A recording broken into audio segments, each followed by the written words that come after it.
Hi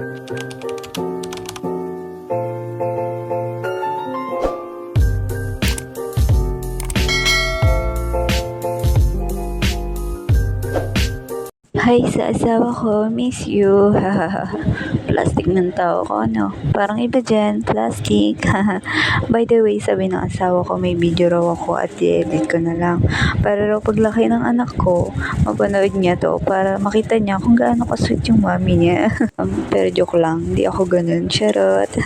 O diba, kahit anong ayos yan, basta pagkatapos yan, ay, mapapahinga na din ako. Pero pagkakasyahin ko lang yan. Diba, mabilis ako kasi naka-password yan. Pero dalawa yung maletang inayos ko, pero isa lang yung na-videohan ko. Ala, kasing bantay yung anak ko nung inayos ko yung isa eh. Oo, diba? Yung mayayari na ako. Basta pagkakasyahin ko lang yan, okay na yan. Yung magaraya na, napakadami yan. Favorite niya kasi yan. O, diba? Matatapos na rin ako niyan. Yan, tapos na, finish. O, diba? Okay na siguro yan, no? Bye-bye. Charot. Sinilip ko yung anak ko saka yung dada niya. Pero tulog na yung mag-ama ko. Thank you for watching.